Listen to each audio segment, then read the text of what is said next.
You guys are so dramatic. It's just a fact here.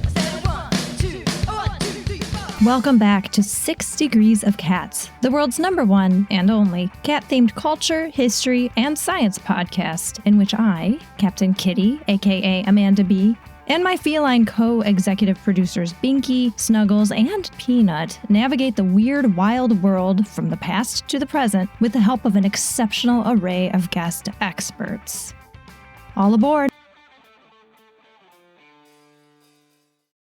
Friends, we're just 2 episodes away from the season finale.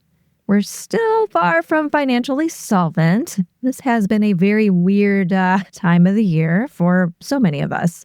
So if you do have that space, please do find us on ko-fi.com/6degreesofcats or see the show notes. And again, continued thanks to our ongoing supporters who we shout out in our newsletter and out loud every night when we recite all the good things in our lives. Chief among them? Oh yeah. Kitties are among the #1 things we're grateful for. What a grace of the universe that these tiny tigers decided to rub up against the leg of an early human settler and present them with a dead mouse. Or something like that. Since there was no documentation of exactly how those first meetings went, we can only imagine. Was it a curious kitty who wandered into a human campsite? Or an abandoned kitten socialized by a kind human, drawn to just how darn furry, playful, and adorable they are? We've talked about our hyper-vigilant little house gods in mythical terms and have expounded on the many, many strengths and powers, superpowers, that they possess. But at the end of the day, those little 7 to 15-pound critters are mortal, like the rest of us. And while their hunting and survival skills are legendary, they're not actually pure textbook apex predators. They're actually prey as well. It's no wonder they're scared little cats. Scaredy cats. So that, my friends, is what brings us here today. In this episode of 6 Degrees of Cats, we're going to take a more nuanced look into so-called scaredy cats with a behavioral biologist, a familiar friend of the pod who knows the mind of cats, and an arborist. What's that? Well, listen and find out.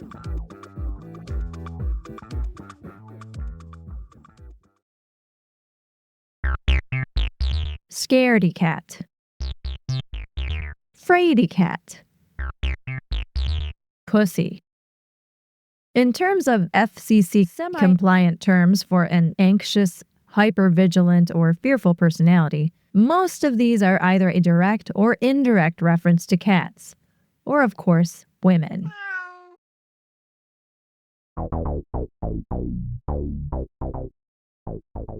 The term scaredy cat first surfaced in American culture via the queen of the quips and noted animal lover leaning towards dog lady, actually, Dorothy Parker, in her 1933 short story, The Waltz. And the term scaredy cat, if etymology online is correct, is actually predated by the phrase fraidy cat, which, per some reports, is rooted in late 19th century African American vernacular English. I've never understood this whole scaredy cat thing. Cats aren't weak or cowering little critters. We know this. We live with them. There's a lot to admire about how much power these little royals project with their infamous catitude, and how protected they seem to be, what with the 9 lives myth and the fact that some people worship them, and all that we know about their marvelous physiques and agility. But cats are resilient because they have to be. They continue to survive through hostile situations and tough climates. One of the most important tools in their survival kit is their finely attuned reflexes and instincts. Their fear responses. The stuff that got them the name Scaredy Cat. When your brain detects a threat, the oldest part of your brain springs into action. It's called the limbic system, and it's actually something we share with cats. The feline limbic system is remarkably similar to humans. However, fear behaviors, that's where we differ. Or do we? When a cat is fearful, they'll initially show relatively subtle behaviors, but they become much more extreme as the stressor or as whatever they're nervous about comes closer to them. That was our first expert, behavioral biologist Dr. Niel, who contributed to the development of the American Association of Feline Practitioners and the International Society of Feline Medicine's first ever joint publication of cat-friendly interaction guidelines with approach and handling techniques. So, a true expert on reading kitty behavior. I'm from the Ontario Veterinary College at the University of Guelph, and my area of expertise is around companion animal behavior and welfare. So I hold the chair in companion animal welfare at the OVC. My research group looks at companion animal behavior and welfare. We study cats, but we also study dogs and rabbits. And when we're looking at cats, we're mostly trying to understand their welfare in different contexts. So we're interested in understanding fear and aggression and how it develops, how we can prevent it. So we look at both fundamental topics, and then we also look at more applied things like, can people understand what cats are trying to project to them, as well as looking at sort of applied things in veterinary clinics, trying to understand how to improve veterinary care for cats and if their experiences in the actual clinic. When I'm scared, I feel my heart race, and sometimes I feel cold or even a sensation that the hairs on my arms are standing up. I also scream when I'm startled, or laugh. And one time, I even got the hiccups. Now, I don't know about hiccups, but it turns out a lot of this stuff is the same for kitties. Cats are pretty obvious about their behavioral responses. Some of the key behaviors to look for in sort of a high stress cat or a highly fearful cat would be piloerection, the fear poking up on their skin, freezing, standing still for short periods of time, tucking the tail, flinching, reacting to sounds and different types of stimuli in the environment, ears to the side and backwards, as well as their posture sort of crouching low to the ground.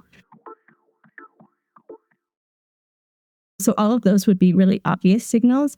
And then if you back that up a little bit, when you're talking about mild fear, you'll see some of those, but they'll be to a lesser extent. And you might also see more subtle things like lip licking and stuff like that. And you'll recognize some similar biomechanisms at work with the feline fear response.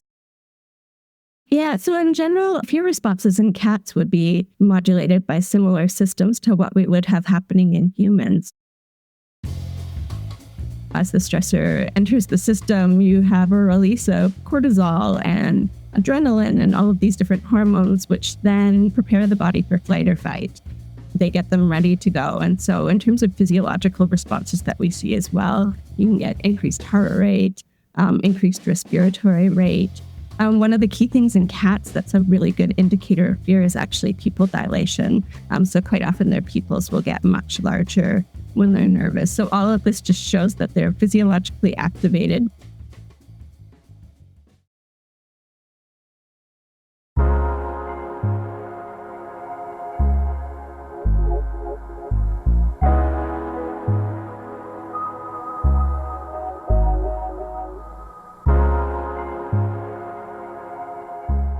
Dr. Niel mentioned something else that's really important to keep in mind when it comes to these fear reactions. I think that there's a lot of individual variability in how each cat copes with a different situation, just like there would be in humans. For example, you can have one animal who, when something scary happens, they freeze and they try to make themselves smaller and they hope that that stimulus will go away. Versus you can have another animal who becomes proactive in that situation. They don't just wait for something to happen. They either run away or they take care of it. More of that offensive response where they start hissing and spitting and things like that. So even when it's the same stimulus and potentially even a similar interpretation by the cat, we can have very different responses. And part of that could be experience as well. So knowing what has happened in the past in those contexts and then trying to figure out what an appropriate response might be. When you have a cat who is extremely fearful, it could be due to a history of trauma, or it could be due to their more delicate wiring, their disposition, or what we call a temperament in babies. Take it from Dr. Niel's gentle, humane work in her lab observing kittens.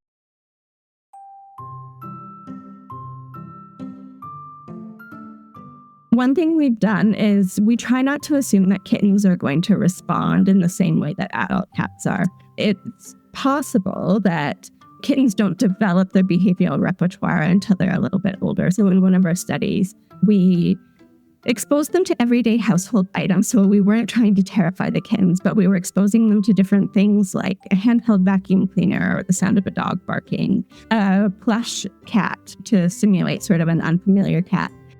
And we were looking at how they would respond to those types of stimuli. And we see the same behavioral repertoire in these kittens that we see in adults. So by the time they're 5 to 7 weeks old, they're already showing those sort of core behavioral responses that we would expect, like crouched posture, paddle erection, freezing, tucking their tail. These precognitive, I think preconscious reactions are natural, normal, and effective in the short term. But remember, while the basic terror template is similar among species, every individual is, well, individual.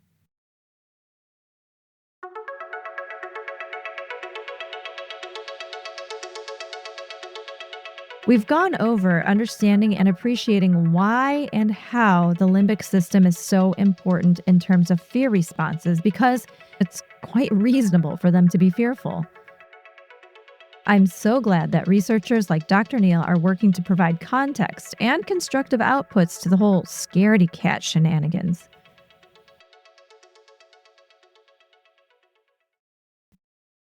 We've talked about fear, and now let's kind of explore the other side of it. That, my friend, is the phenomena of trust. Trust. Trust is a fragile gift that is both given and received.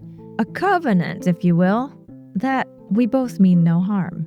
A belief that's renewed each time we do the thing we said we'd do. That we aren't lying and that we come in peace. There's nothing better than feeling totally safe because you're around someone you trust. Ask a cat. I think the key thing to look for with a cat who is not stressed is the relaxation type poses. Think of your stressed cat is tight in a ball, like they pull everything in. Ears come back, paws pull in, body is crouched and tight. Versus when we see a relaxed cat, it's the opposite. We see them sort of lounging quite often. If they're standing, they have a neutral body position. Quite often their tail is sticking up, particularly if they're approaching a person or something that they're investigating. If they're lying down, legs sprawled to the side, and you can just see there's no body tension. They're sort of limp and loose. This whole trust thing isn't easy, with people and especially with cats. I think the best thing to remember is that communication is key. I'm working on speaking cat, but like many cat custodians, I'm only human. I misread my cat's nonverbal and non-human verbal cues often. So, after the break, we're going to gain some more insights on effective kitty comms.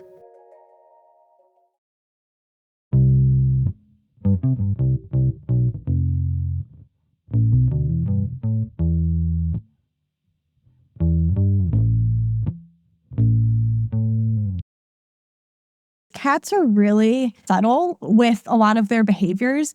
And so I think a lot of the stuff that cats are telling us can be easily missed by people just because they're not used to looking for those signals. You may recognize that friendly voice as star of Netflix's Mind of a Cat, Dr. Kristyn Vitale. I'm a certified applied animal behaviorist and an assistant professor of animal health and behavior at Unity Environmental University. I also am the founder of Maueyes, which is a cat behavior education and consulting company. I do consulting work for anyone who wants to improve the lives of cats, either their own pet cats or cats under their care through an animal shelter or free-ranging cats. It actually kind of started as a photography outlet for me because I was doing a lot of animal and cat photography. And so Mao has to do with cats. And then eyes kind of came through this idea of looking through a cat's eyes at the world. Well, of course, one cannot actually inhabit the consciousness of another being. Evolutionary biologists have long recognized that humans and animals do share emotional behaviors. And it's through those emotions that I believe, heck, I know, we connect with other species. It all comes down to translating how those emotions are expressed, physically and verbally, and it's on us to try to speak cat.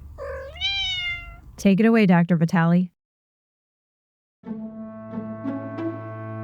I think a lot of it comes down to being able to read body language and behavior. There's a lot of information cats are giving us, but I think that a lot of it is cat specific, and we really have to learn how to speak cat.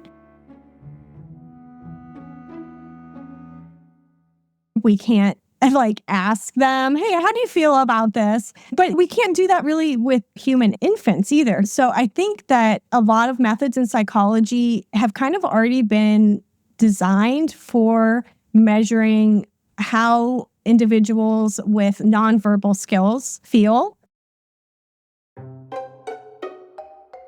One common thing that can be done is called a habituation-dishabituation methodology. So in habituation, the animal is going to get used to something because it doesn't really have meaning to them. If I say 4 words like cup, table, window, none of those words mean anything to the cat, most likely. Each time I say one of those words, the cat's not going to pay much attention. But then all of a sudden, if I say the cat's name, Macy, the cat should perk up because now that's a word with meaning. So they're going to dishabituate. They're going to show a reaction. And that's the same kind of methodology we use to study individuals that can't speak to us. It's really just about altering them for the specific species we're working with. We can't always just take something meant for a person or for a dog and apply it to a cat. But I think there's a lot we can do in psychology, even though we can't ask the cat what they're feeling using verbal language.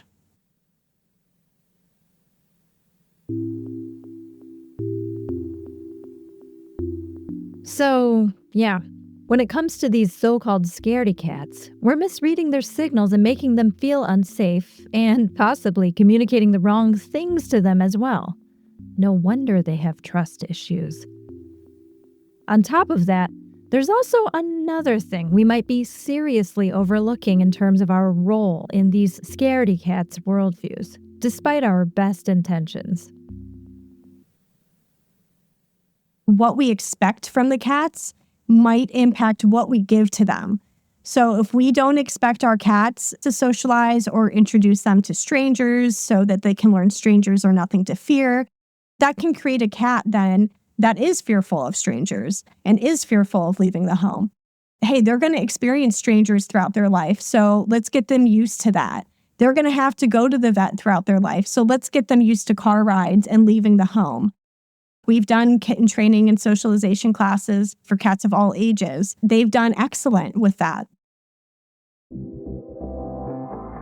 They've left the home, they've come to an unfamiliar spot, they've met strangers, they've socialized.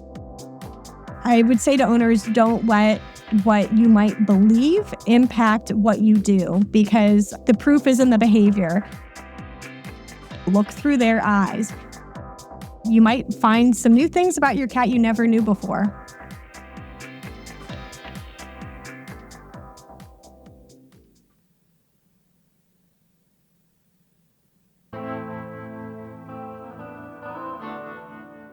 You may wonder, how the heck can we communicate cross species? Is anyone at all great at it? Absolutely. I'm really excited to introduce you to someone with a next level ability to speak cat. That is Scaredy Cat. Someone who can build trust with a cat he's never met before under the most pressing of circumstances. My name's Duane Hook, and I rescue cats out of trees. I'm a tree climber. I'm on Instagram at duane.hook, and my name is spelled D-U-A-N-E, not D-W-A-Y-N-E. I think I've rescued, I stopped counting in 2015 or 2016 when I was around 50. So just based on the frequencies of the calls that I get and the rescues I go out on, it has to be 700 cats that I've rescued from trees. Wow. Not all heroes wear capes, as they say. Some have carabiners and ropes and, I would never use spikes or anything that would damage the tree, first of all. I respect the tree, respect the cat, and respect my safety, not all in that order, but those are three of my tenets when I'm approaching these rescues. I use arborist climbing equipment. Currently, my favorite climbing system would be it's called a rope walker system. It's a stationary rope technique, and I use a rope runner device that just follows me up the rope. On my feet, I have an ascender that will slide up the rope, but will not slide down the rope. So I can basically just run up the rope, and then if I sit down or slip or anything like that, this rope runner will catch me on the rope. It was an absolute delight to have come across Duane's rescue clips. You can climb along with Duane as he retrieves some frightened felines from freaky heights. I came into tree climbing seriously rather late in life. I was around 30. I would play this game that's super popular now called geocaching, where you hunt for things that people would hide and they would just post the coordinates online. I would take my nephews out on these little geocaching adventures, and some of them were hidden in trees. So through doing that with my nephews, I really got into tree climbing and learning more about trees and the different species. I practiced and watched videos and read books. I learned how to do this myself. I've since climbed trees all over the world, from the rainforests in the Amazon, climbing giant trees, climbed in Costa Rica as a tree climbing guide in all the forest types of Costa Rica. I've climbed the redwoods in California a few times, and I've even climbed with goats in Morocco on argan trees. So I've just developed a real passion for climbing trees.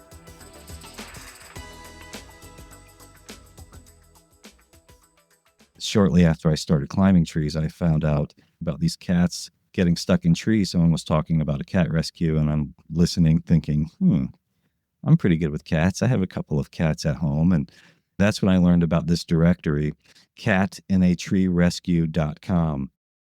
That is where climbers from all over the country and now all over the world can contact Dan Kraus. He's a champion climber from the Pacific Northwest. He made this website, and there's a directory where climbers can say, hey, Dan, I want to be on the directory. This is the area that I want to cover, and this is my number where people can reach me. So I got on that directory, and that's how I first got my first call to rescue a cat. You gotta hear about Duane's first rescue. It's too adorable. The very first cat rescue I ever did was on Beggar's Night of 2010, Trick or Treat. I'm driving through this neighborhood looking for this address, and children are walking around in costumes all through the neighborhood. I'd already spoken with the people on the phone and then let them know what time I would be there. I get in front of the house and stop, and this little girl dressed like a fairy princess is on the stoop. She steps out on the stoop and yells at the top of her lungs, "He's here!"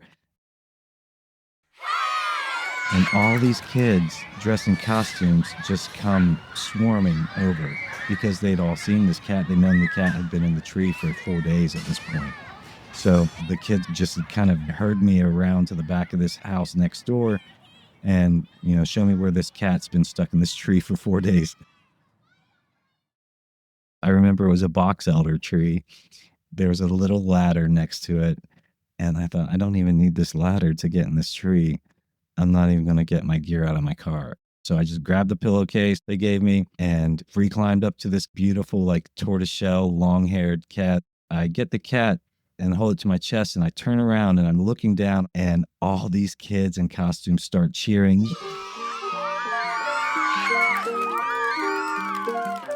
And I can see like their pumpkin bucket, jack-o'-lantern buckets flying around, candy flying everywhere, like Dracula, dinosaurs, fairies, you name it, are just cheering for me from down below on this tree. And I thought, I'm doing this again.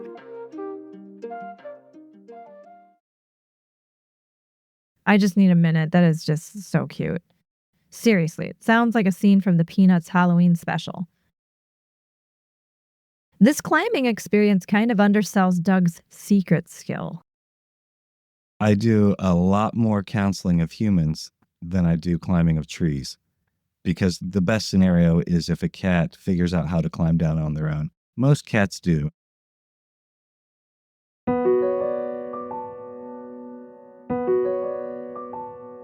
If I can counsel with humans, give them tips on what to do, what not to do, and to just relax and know that their cat is going to be okay in this tree for 2 nights, 70% of these cats will climb down on their own, and that's the best case.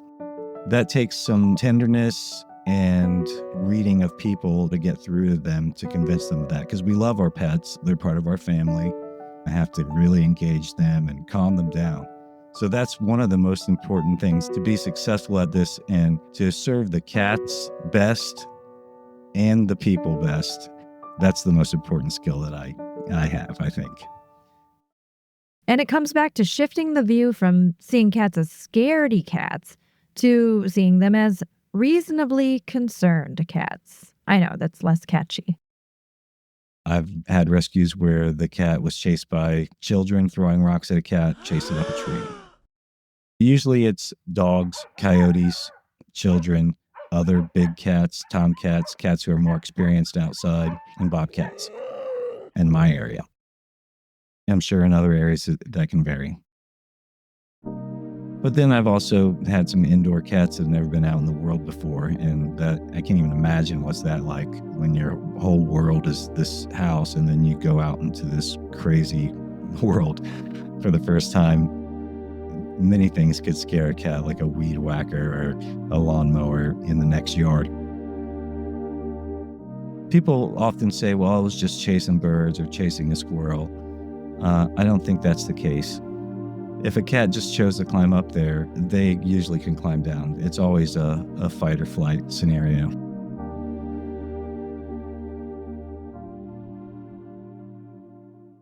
In the animal kingdom, humans are predators too. That can be threatening, especially an animal that's scared in a tree. It's already in this bad spot. Duane has some really great evidence-informed cat-centric tips to help if you do come across a kitty stuck in a tree or some other very high and scary place. First, some don'ts. Do not put a ladder in the tree. Ladders are loud and clangy, unfamiliar objects to cats, and they oftentimes will scare the cat up the tree and create an obstruction. Cats have an easier time climbing down a tree than they would climbing down a ladder. Do not put food around the base of the tree, because if there's food around the base of the tree, it's going to attract other scavengers and possibly the predators that chase them up the tree. So do not put the food down. Your cat's not food motivated right now when it's in the tree.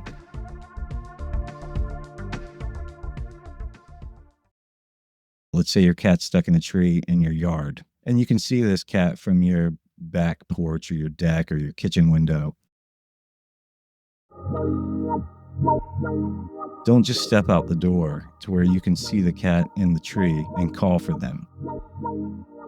That cat can see you, but it can't walk straight to you. It may walk way out on a limb to get as close as it can to you, but it's not going to choose to go down the tree from that position.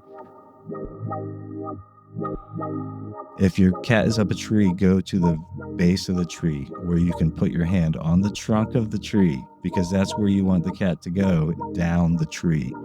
Call intensely for 5-10 minutes, and then leave the cat alone for an hour. Come back, touch the trunk of the tree. That's where you want the cat to go. Call intensely for 5 or 10 minutes, rinse and repeat.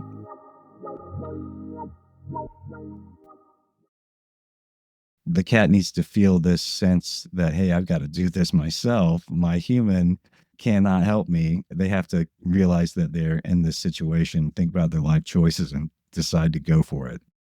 Those are the best tips I can give if someone is in this situation.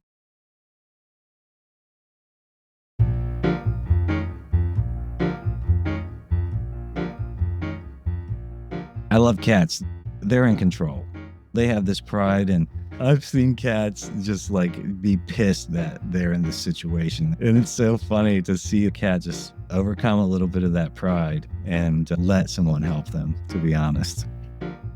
I didn't always know how to position my body and myself to make this outcome the best for the cat. So I do a lot of just looking away and talking softly and calmly when I can. Over the years, you kind of learn what these cats need and how they're talking to you. Thanks so much, Duane. Hero to cats.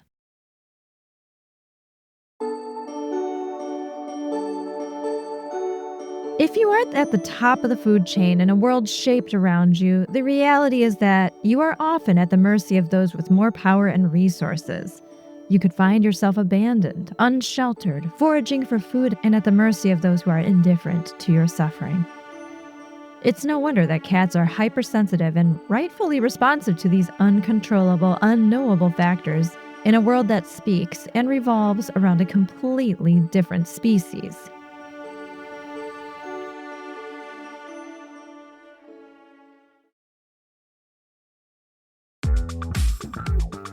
Scaredy cat, schmaredy cat.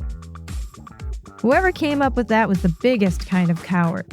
Someone who's afraid of looking weak. That is pathetic.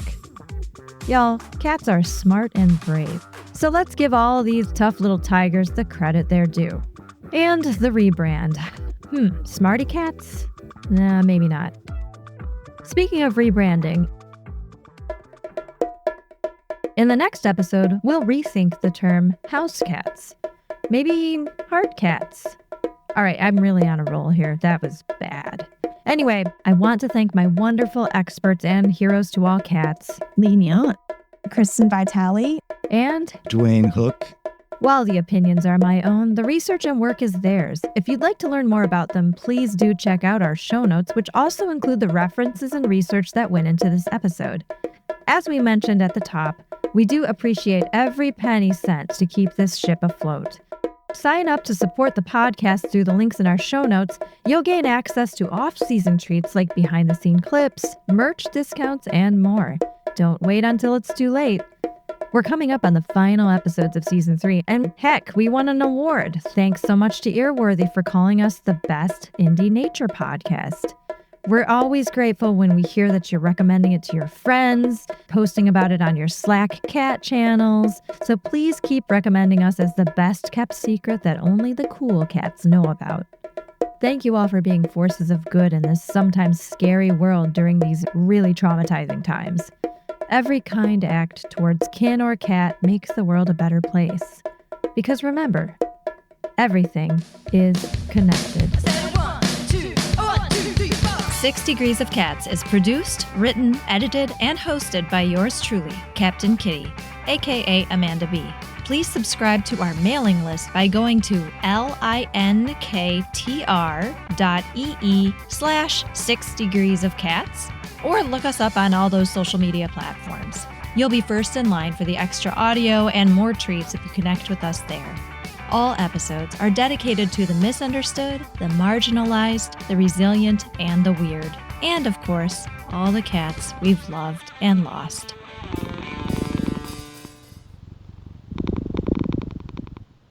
I actually set up a cat elevator. I had the woman go get a laundry basket, can of tuna, and I set another line right above this cat. and pulled the laundry basket up with the tuna and a bowl of water in it. And this thing's like 70 feet up in the air. I told her and her neighbor, here's how you get this cat down. I want you to check this as frequently as you can, see if the cat is in the basket, and lower it down. The cat got in the basket, ate all the food, and she lowered it down the next morning.